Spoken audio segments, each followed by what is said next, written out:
முடியலை. 3 மணி நேரம் மூச்சு திணறுது, வயிற்ற வலிக்குது, வயத்தை கலக்குது, தலையை வலிக்குது, பீதி ஆகுது, பேதியாகுது அப்படின்னு சொல்லிட்டு ஆளுக்கு ஆளு கதற அளவுக்கு ரசிகர்கள் எல்லாம் தேட்டர் வாசலில் விட்ட காலம் வந்து எப்போயாச்சும் தான் வரும். அந்த காலம் இப்போ வந்திருக்கு அப்படின்னு சொல்லலாம்.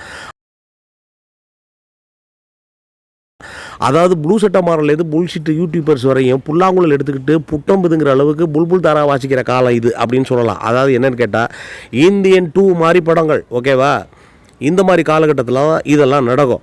அதாவது எதிர்பார்த்த மிகப்பெரிய டைரக்டர், பிரம்மாண்டமான டைரக்டர், எதிர்பார்த்துக்கிட்டு இருக்கிற எப்போவுமே பாசிட்டிவாக வந்து கிட்டு கொடுத்துட்டு இருக்கிற மிகப்பெரிய ஹீரோஸ் எல்லாம் வச்சு ஃப்ளாப் கொடுக்கும்போது ஏன் அதெல்லாம் பண்ணுறீங்க அப்படின்னு தோன்ற அளவுக்கு தோணும்.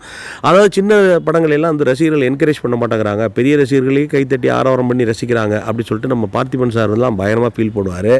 அவங்க மாதிரி ஆளுங்களுக்கு இப்போ ஒரு விஷயம் சொல்லணும்னு தோணுது. என்னென்னு கேட்டால், எவ்வளோ பெரிய ஆர்டிஸ்ட்டு, எவ்வளோ பெரிய டைரக்டர் நடித்த இது பெர்ஃபார்மன்ஸ் பண்ணியிருந்தாலும் அந்த படம் நல்லா இல்லை, கதை நல்லா இல்லை, திரைக்கதை நல்லா இல்லைன்னா ஹூ அப்படி சொல்லி சங்க ஊதி விட்டுருவாங்க நம்ம ரசிகர்கள். அப்படிங்கிறதுக்கு இந்தியன் 2 ஒரு முக்கியமான உதாரணம். மூஞ்சியே நல்லா இல்லை, முகமே நல்லா இல்லை, மோரையே நல்லா இல்லை, தலையே நல்லா இல்லை, இவங்கெல்லாம் ஆர்டிஸ்டா அப்படின்னு கேட்குற அளவுக்கு இருந்தாலும் புது புது பசங்க வந்து பண்ணாலும் மஞ்சுமல் மாய்ஸ் படங்கள் மாதிரி படங்கள்லாம் வந்து சூப்பர் ஹிட்டாக ஓடுறது சகஜம்தான்.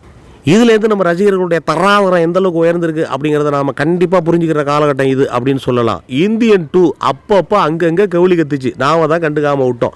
ஏகப்பட்ட குளறுபடிகள் ஷூட்டிங்கில். சரி, அதையும் தாண்டி அப்பாடா அப்படி சொல்லிட்டு 4 வருஷம் கழித்து நாக்க தொங்க போட்டுட்டு எல்லோரும் போய் உட்காந்து ஆடியோ ரிலீஸ் ஃபங்க்ஷனை பார்த்தோம்னா அங்கேயும் ஒரு கவுளி கத்துச்சு. என்ன அப்படின்னு கேட்டால், அனிருத்து அப்படின்னு சொல்லும்போதே அடி வைத்த கலக்குச்சு. ஏன்னா இந்தியனில் நம்ம ஏஆர் ரஹ்மானை பார்த்து பிரம்மாண்டமாக பார்த்துட்டு பயங்கரமாக பிரமிச்சு போய் இன்றைக்கும் பச்சை கிளிகள் தோளோடு அப்படின்னு சொன்னால் போட்டு அப்படியே ஆகான்னு காதை தீட்டிக்கிட்டு அப்படியே பாட்டு வர இடத்த நோக்கி அப்படியே அப்படி நிமிந்து பார்த்துட்டு உட்காந்துருப்போம். அப்படிங்கிறதா உண்மை, ஓகேவா. அது மட்டும் இல்லாமல் அங்கே நடந்த அட்டகாசங்கள், அந்த படத்தில் வந்த காமெடி, கவுண்டமணி உள்பட எல்லாருமே கலக்குன அந்த படத்தை வந்து நினச்சி பார்த்தா இப்போ பார்த்தாலும் பார்த்துக்கிட்டே இருக்கலாம் போல இருக்குது. அப்படி ஒரு படம். ஆனால் 20 ஆண்டுகளுக்கு பிறகு இந்தியன் 2 தாத்தா வந்தார், சதற விட போகிறாருன்னு சொன்னாங்க. ரசிகர்களை சதற விட்டார் அனிருத்து அப்படின்னு தான் சொல்லலாம். என்ன அப்படின்னு கேட்டால், ஃபர்ஸ்ட் ஹாப்பில் பண்ண அதே பேஜை தூக்கி செகண்ட் ஹாப்லேயும் போட்டு சொதப்பி விட்டுருக்காரு அப்படின்லாம் சொல்கிறாங்க. அதை தாண்டி எதையா நல்லா இருக்குது அப்படின்னு கேட்டால் கேமரா மட்டும் தான் நல்லா இருக்குது அப்படின்னு சொல்கிறாங்க. கேமரா மட்டும் தான் நல்லா இருக்குது அப்படின்னு சொன்னால் நம்ம ஒரு நல்ல மொபைல் ஃபோனை வச்சுட்டு ஒரு ஃபோட்டோ எடுத்து செல்ஃபி எடுத்துகிட்டு நம்மளும் கேமராவும் நல்லா இருக்கு அப்படின்னு சொல்லிட்டு போயிடலாம். கோலி ஷூட்டிங் ஸ்பாட்டில் எல்லா இடத்துலையும் கத்திச்சு. பார்த்தீங்களா, ஏகப்பட்ட பிரச்சனைகள், பஞ்சாயத்துகள், உயிரிழப்புகள், அது இதுன்னு சொல்லி ஆக்சிடென்ட்டுகள், அது இதுன்னு சொல்லிட்டு. 2வது கவுளி அனிருத்தை போட்டப்பே கத்திச்சு. அதையும் நம்ம கண்டுக்காமல் கடந்து போனோம். 3வது கவுளி ஆடியோ ரிலீஸ் ஃபங்க்ஷன் அன்றைக்கி கத்திச்சு. அந்த கவுளி யார் அப்படின்னு கேட்டால் நம்ம கமலஹாசன் சார் தான். என்ன அப்படின்னு கேட்டால், இந்தியன் 2 எதுக்கு ஒத்துக்கிட்டேன்னு தெரியுமா? இந்தியன் 3க்காக தான் ஒத்துக்கிட்டேன். அதாவது மத்தியான சாப்பாடு எதுக்கு சாப்பிட்டேன் தெரியுமா? ராத்திரி சாப்பிட்றதுக்காகத்தான் அப்படின்னு சொல்லி அவர் ஸ்டைல்லே புரியாத அளவுக்கு புரிகிற மாதிரி பேசினார். என்னது, இந்தியன் 3க்காக தான் இந்தியன் 2 ஒத்துக்கிட்டீங்களா சார்? அப்படிங்கும்போதே அது கெவுளி கத்துதுரா அப்படின்னு நமக்கு அடிவயத்தில் பறாக்குன்னு பறாண்டிச்சு. என்ன அப்படின்னு கேட்டால், இது படம் வந்து ஃப்ளாப் ஆகின விஷயத்தை அவர் இன்டைரக்டாக சொல்லிட்டார் அன்றைக்கி அப்படின்னு தோணுச்சு. அதை தாண்டி ஆடியோ ரிலீஸ் ஃபங்க்ஷனில் சங்கர் சாரோட முகத்தையும் கமல் சாரோடைய முகத்தையும் பார்க்கவே முடியலை. அந்தளவுக்கு ரணக்கொடூரமாக இருந்துச்சு. ஒரு பீதி இருந்துச்சு அப்படியே பயங்கரமாக. அப்படிங்கிறத இப்போது அந்த வீடியோஸு கிளிப்ஸ் எல்லாம் நீங்கள் தூக்கி போட்டு திரும்ப பார்த்தீங்க அப்படின்னா உங்கள் எல்லாருக்குமே நல்லா பக்காவாக பளிச்சுன்னு கண்ணுக்கு கண்ணாடி மாதிரி தெரியும். அதையும் தாண்டி இன்னொரு விஷயம், 2.0 அப்படிங்கிற ஒரு படம் வந்து கிட்டத்தட்ட ஃப்ளாப் லெவலுக்கு போச்சு. அதுக்கு காரணம் என்னன்னு கேட்டால், தப்பான கதைகளும் அப்படின்னு சொன்னாங்க. பறவைகளெல்லாம் நேசிக்கிறவன் ஹீரோவா, பறவைகளெல்லாம் நேசிக்கிறவனை கொல்றவன் ஹீரோவா அப்படிங்கிற ஒரு கேள்வி அந்த படத்தில் எழுந்துச்சு. அப்படி பார்த்தா வில்லனை ஹீரோவாகவும் ஹீரோனை வில்லனாகவும் காட்டினதுனால அந்த படம் சரியாக போகலை. ஏன் இப்படி கதை கோளாறு, கதை குழப்பம் சங்கர் சாருக்கு வருது அப்படிங்கிற கேள்வி $1 மில்லியன் கொஸ்டினாக எல்லா ரசிகர்களுக்கும் இருந்தது உண்மை.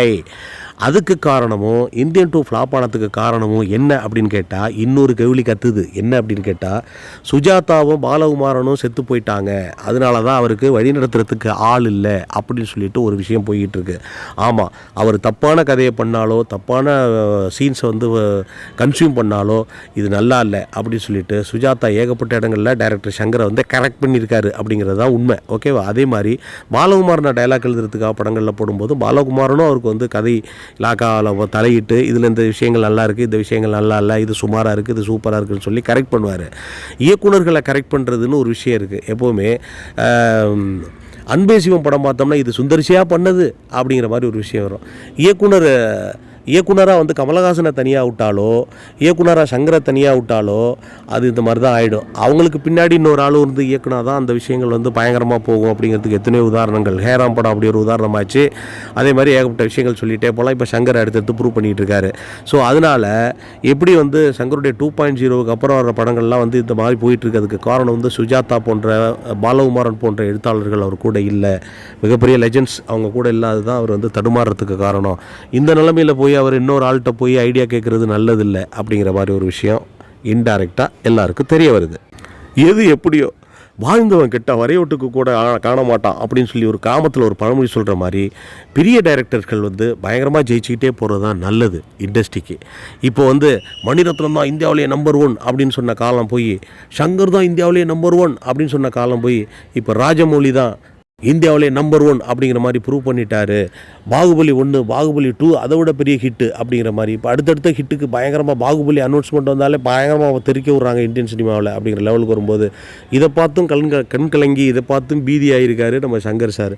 ஸோ அந்தளவுக்கு பேர் வாங்கி நாம் வந்து நம்மளுடைய முதலிடத்தை தக்க வச்சுக்கணும் அப்படின்னு சொல்லிட்டு அவர் போராட்டம் தான் இந்த இந்தியன் 2. ஆனால் என்ன ஆச்சு அப்படிங்கிறது எல்லாருக்குமே இப்பொழுது தெரியும். எப்படி இருந்தாலும் பரவாயில்ல, ஏதோ கமல் சார் சொன்ன மாதிரி இந்தியன் 3 வந்தால் பார்ப்போம், வந்துச்சுன்னா அது நல்லா இருந்துச்சுன்னா மறுபடியும் தூக்கி சரிஞ்ச மார்க்கெட்டை தூக்கி நிறுத்திடுவார் சங்கர் சார் அப்படின்னு நம்புவோம் அப்படின்னு சொல்லிட்டு எப்படி இருந்தாலும் போய் பார்த்து நம்ம சினிமாவுக்கு ஆதரவு கொடுக்கணும், சினிமா ரசிகர்களாக நம்ம எப்போவுமே இருக்கணும் அப்படின்னு சொல்லிட்டு உங்களுக்கு அடுத்த வீடியோவில் மீட் பண்ணுறேன் அப்படின்னு சொல்லிட்டு இப்போதைக்கு அப்பீட் ஆகிக்கிறேன், மறுபடியும் ரிப்பீட் ஆகிக்கிறேன். ஓகேவா? Thank you so much friends.